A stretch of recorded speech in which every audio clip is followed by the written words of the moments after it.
नमस्कार, जन उत्तराखंड बुलेटिन में आपका स्वागत है और आपके साथ में जुड़ी हूं लीजा। खबरों पर बात करेंगे, लेकिन उससे पहले एक नजर हेडलाइंस पर।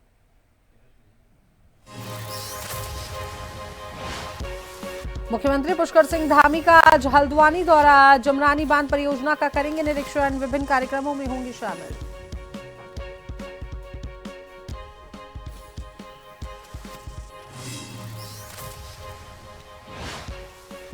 सीएम धामी की एक और बड़ी उपलब्धि, उपनल कर्मियों की वर्षों पुरानी लंबित मांग समान काम समान वेतन को किया पूरा, आदेश हुआ जारी।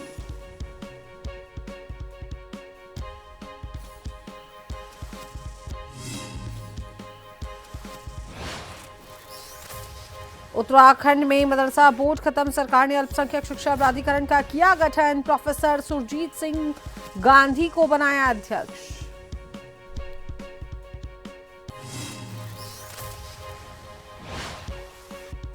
जन जन की सरकार कार्यक्रम बना गुड गवर्नेंस का उदाहरण, उत्तराखंड में 4,36,000 से ज्यादा लोगों को मिला लाभ, लाखों शिकायतों का त्वरित समाधान।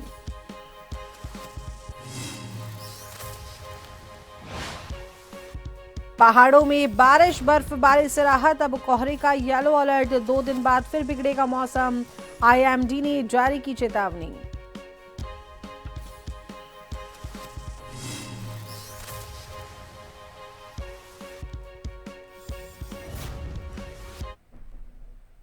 तो चलिए बात कर लेते हैं खबरों पर विस्तार से। उपनल कर्मियों का समान कार्य के बदले समान वेतन दिए जाने को लेकर मुख्यमंत्री पुष्कर सिंह धामी ने एक और ऐतिहासिक कदम उठाते हुए आदेश जारी कर दिया है, जिसे धामी सरकार की बड़ी उपलब्धि के रूप में भी देखा जा रहा है। वहीं शासन आदेश जारी होते ही विभागों में काम करने वाले उपनल कर्मचारी का इंतजार भी खत्म हो गया है और उन्हें अब समान काम समान वेतन के तहत वेतन मिल पाएगा। सरकार द्वारा जारी आदेश के बाद में राज्य के हजारों उपनल कर्मचारियों के आंदोलन को भी विराम मिला है, जो लंबे समय से समान कार्य समान वेतन की मांग को लेकर आंदोलन कर रहे थे। वहीं सरकार द्वारा जारी आदेश के बाद मुख्यमंत्री पुष्कर सिंह धामी ने कहा कि उपनल कर्मियों को समान कार्य के बदले समान वेतन प्रदान कर दिया गया है। सरकार कार्मिक हितों के लिए पहले दिन से ही प्रतिबद्ध है और हम प्रदेश हित में हर जटिल मुद्दे का समाधान निकालने के लिए अतिरिक्त प्रयास करने के लिए तैयार है।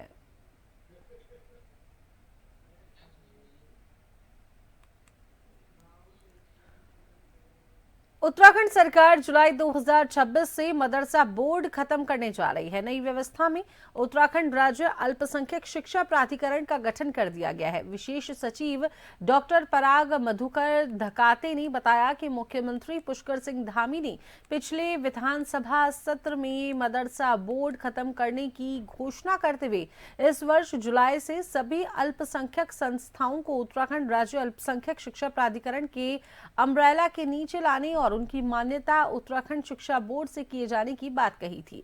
डॉक्टर पराग ने बताया कि सीएम पुष्कर सिंह धामी के निर्देशानुसार उक्त बोर्ड में प्रोफेसर विद्वान को मनोनीत किया गया है, जो कि अल्पसंख्यक विद्यार्थियों के लिए शैक्षिक पाठ्यक्रम निर्धारित करेंगे। इसमें सभी अल्पसंख्यक समुदाय के शिक्षाविदों को सम्मानित किया गया है।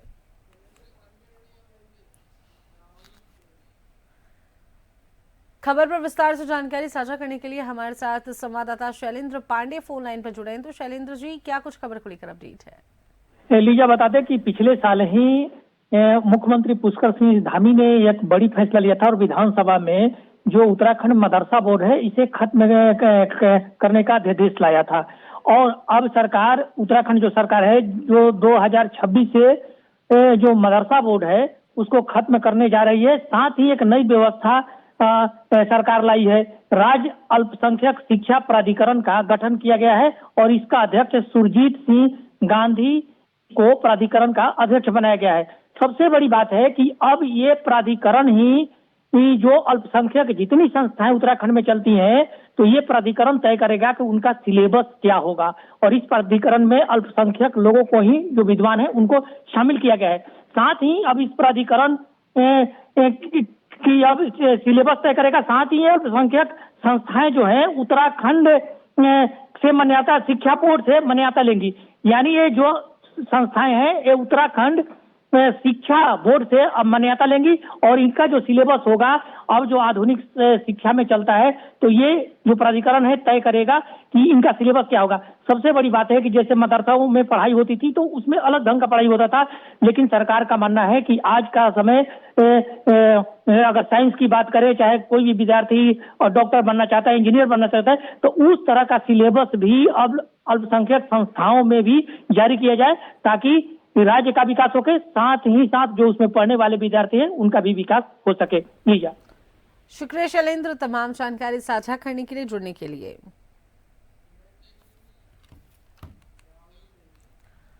मुख्यमंत्री पुष्कर सिंह धामी के दूरदर्शी नेतृत्व और सशक्त प्रशासनिक इच्छा शक्ति का परिणाम है कि उत्तराखंड में जन जन की सरकार जन जन के द्वार कार्यक्रम आज गुड गवर्नेंस का सशक्त और भरोसेमंद मॉडल बनकर उभरा है।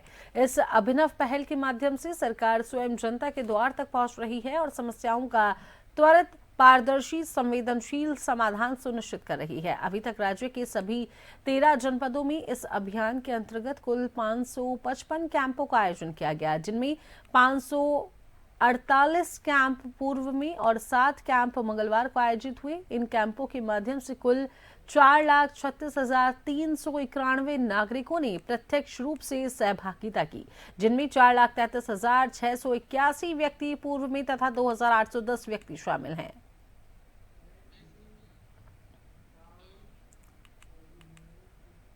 राजकीय उच्चतर माध्यमिक विद्यालय देवीपुरा चकलुवा के मैदान में मंगलवार को आयोजित बहुउद्देशीय शिविर में नैनीताल डीएम के निर्देशन में कालाडूंगी के एसडीएम विपिन चंद्र पंत ने क्षेत्रवासियों की समस्याओं को सुना। शिविर में एसडीएम पंत ने कई मामलों का तत्काल निस्तारण किया, जबकि कई समस्याओं को संबंधित अधिकारियों को सौंपते हुए प्राथमिकता के आधार पर निस्तारण करने के निर्देश दिए।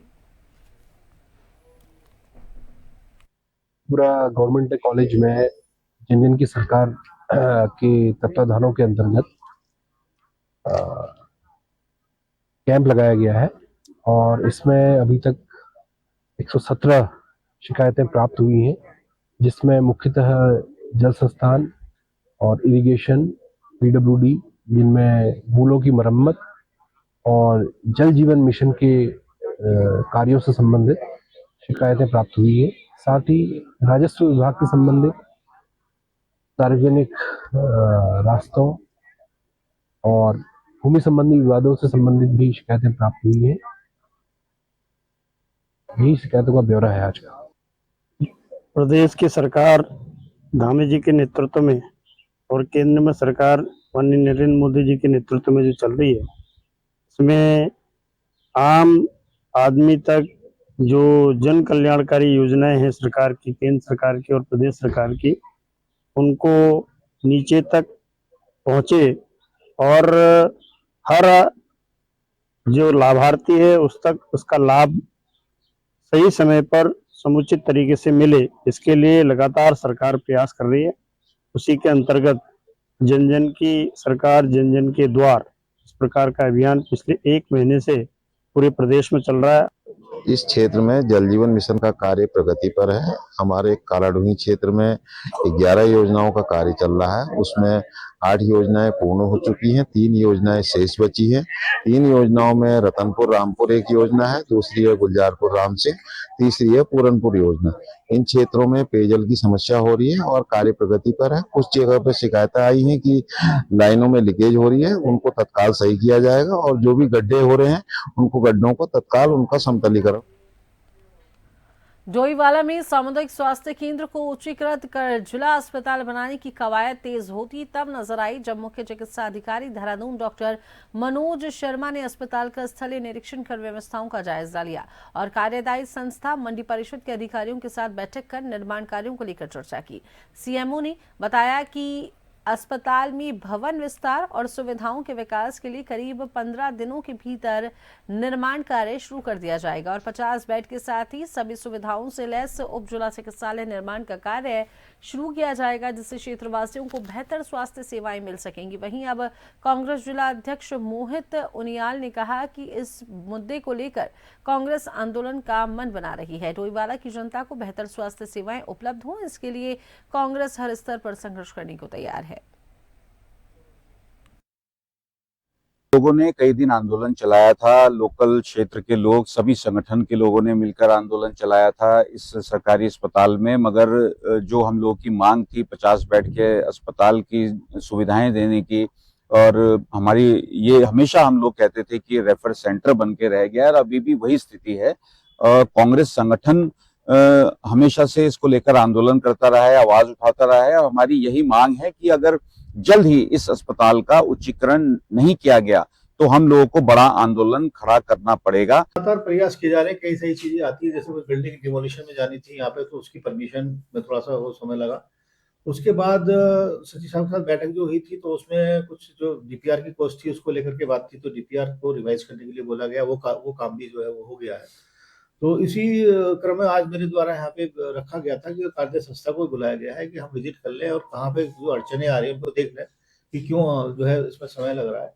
तो अभी कार्य संस्था भी यहाँ पे पहुंचने वाली है, तो हम विजिट भी करेंगे और कैसे इस काम को स्पीड अप हम कर सकते हैं। जो फॉर्मेलिटीज हैं ऑलमोस्ट पूरी हो चुकी हैं, और मुझे उम्मीद है कि शीघ्र ही हम इसमें जो कार्रवाई शुरू करेंगे। मेरे द्वारा निर्देश यहाँ कार्य संस्था को दे दिए जाएंगे कि वे शीघ्रता से जो है कार्रवाई। लक्सर में सनी हत्याकांड का पुलिस ने खुलासा करते हुए एक आरोपी को गिरफ्तार कर जेल भेज दिया है, लेकिन पुलिस की इस कार्रवाई से मृतक परिजन संतुष्ट नहीं नजर आ रहे हैं। परिजनों का ये कहना है कि उन्होंने पुलिस को दी गई तहरीर में 5 लोगों के नाम दर्ज कराए थे जो सनी को घर से बुलाकर अपने साथ ले गए थे और बाद में उसकी हत्या कर दी। परिजनों का ये कहना है कि पुलिस ने अब तक सिर्फ एक आरोपी को ही गिरफ्तार किया है, जबकि हत्या में शामिल अन्य 4 आरोपी अभी भी खुलेआम घूम रहे हैं, जिनकी गिरफ्तारी की मांग को लेकर परिजन ग्रामीणों के साथ लक्सर कोतवाली पहुंचे, जहां उन्होंने एसपी देहात शेखर चंद सुयाल से मुलाकात कर पूरे मामले से अवगत कराया और अन्य आरोपियों की शीघ्र गिरफ्तारी की मांग की है। 5 लड़के, ठीक है जी। उस दिन तो 27 तारीख में ले गए थे, उस दिन तो लापता उसकी, ठीक है जी। उसकी आईडी पर फोन वगैरह सब चीज निकलवाई उन्होंने, और जो कि 5 उठाए पुलिस ने, और एक तो जेल भेज जा। उन 4 लोगों का भी कुछ नहीं बता ना, उन्होंने जेल भेज दी पुलिस। गांव का है लड़का जिसका नाम सन्नी था, वो एक हफ्ता पहले गायब हो गया था, और उसमें परिजनों के द्वारा संदेह के आधार पर 5 लोगों के खिलाफ एक प्रार्थना पत्र दिया था जिसमें गुमशुदगी दर्ज हुई, और लगभग 4 दिन पहले उसकी बॉडी जो है मृतक का शव मिला, और उसमें पुलिस के द्वारा अनुशासनात्मक कार्रवाई करते हुए एक व्यक्ति को जेल भेजा गया है, जिसमें आज मृतक परिजनों का ये कहना था कि केवल एक व्यक्ति को जेल भेजा जा रहा है, बाकी लोगों को पुलिस कहीं छोड़ ना दे। तो उसी के संदर्भ में उन 4 लोगों के लिए भी जो अभी जेल नहीं भेजे जा रहे हैं, यहाँ मौके पर मौजूद एसपी देहात साहब, सीओ साहब और सभी लोगों से जो अधिकारीगण यहाँ मौजूद है, समस्त ग्रामीणों की मौजूदगी में वार्ता हुई है। पुलिस द्वारा ये आश्वस्त किया गया है कि जो भी दोषी होगा उस पर उचित कार्रवाई होगी। जो परिजनों ने बताए थे 3-4 संदिग्ध, उनसे पूछताछ सख्ती से करी थी, तो ये तथ्य आया था कि उसमें से उस व्यक्ति को कहीं मार दिया गया है। उसकी बॉडी जो मेन अभियुक्त है उसकी निशानी हमको रिकवर हुई है, और उसका पैनल से पोस्टमार्टम हुआ है। पोस्टमार्टम के बाद ये तय होगा कि उस मौत के लिए कितने लोग और किस अंदाज में उसकी डेथ हुई, क्योंकि 2 के निशान और आंख में भी घाव था। क्योंकि सब लोग एक ही जगह के रहने वाले थे, कंसेंट से बाहर आए थे। अब बाकी जो परिजन है उनका ये तो चले वक्त चला है एक छोटे से ब्रेक का।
है।